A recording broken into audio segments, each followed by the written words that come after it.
Prabhavati College Mahang Imphal campus ta college asigi teaching non-teaching local club amadi maira paibising na punduna sit-in protest pangthokri college asi added college oibana oza tara principal ama amadi non-teaching staff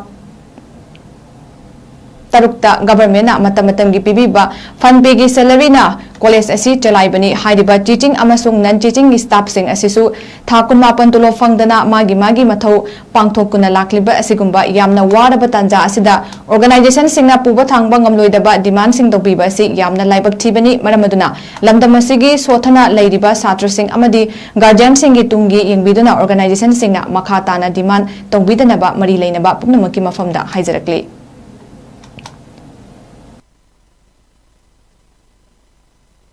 Prabhavati College Mahang Kana wakat ifam ama pangthok sabagi maramdi lamdam sigi organization singna asoba demand kaya ama pibirapadagi college asi uba thangma ngamdaba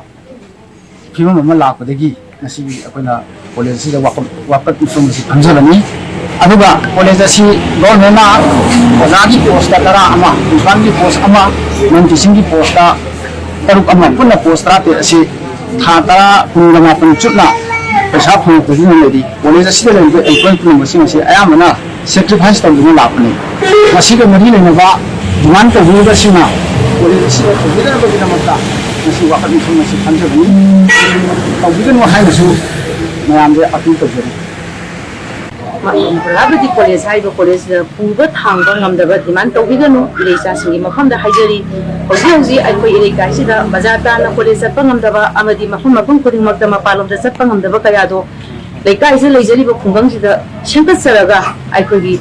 yangwana guna jarakhiba college ni irekai gi khambiraga patharaba lek